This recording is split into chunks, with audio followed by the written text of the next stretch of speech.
Okay, what is your advice in terms of initiatives and training programs for stay-at-home moms, freelancers wanting to rejoin the workforce? I think this would be for Shirley. Mm-hmm. I think so there's actually two different groups here. I would categorize one group as stay-at-home moms, meaning that you possibly haven't had any work experience in the last few years or last few months.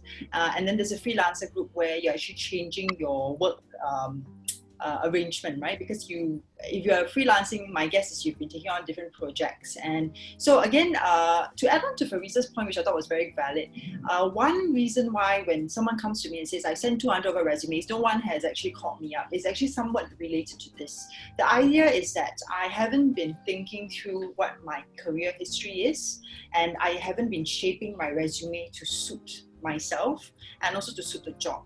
I do want to share a little secret that a lot of employers share with me.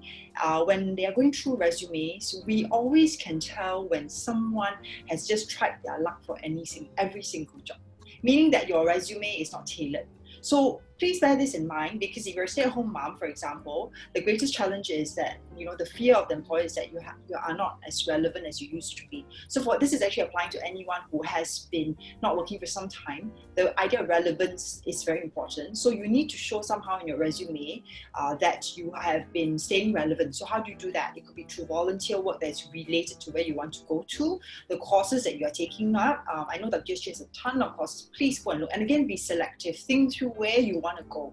Don't just sign up for everything. I remember there was someone who wanted to come back into work, and all she kept talking about during her resume was how she went for baking classes. And I kept checking the job, and I thought, but this is not a baker's job. So why does she keep telling me that, right? So again, thoughtful, think through what exactly you want to go for, and then go for that class, and then actually put it into that resume. This is for those with a career gap, right? For the mid-career workers, if, for example, you are career transitioning, everything I mentioned earlier on, going to show that you have the passion, you have the desire to go into this new industry. So again, taking the right courses, okay? A lot of them are online. Sometimes there's also, volunteering to do volunteer work. So I give a real example. I knew someone who wanted to go into the web, into website-related stuff. She then pushed herself, and then she went to a friend who was doing a startup, and she said, I'm going to volunteer and help you set up your website.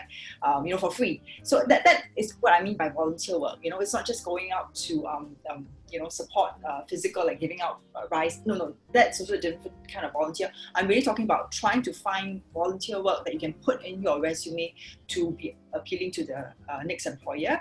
Freelancers, slightly different again. You're trying to show full-time that you want to go back into full-time work. Again, same thing, pull out the skills that I mentioned earlier on, because you are now asking the employer to hire you based on skills, okay, rather than just your experience, because sometimes it's hard for you to validate that whole idea that your experience is not one big chunk, it's little bits of it. So again, skills-based resume, transferable skills resume, okay? Yeah, so I hope that answers the question. Yeah.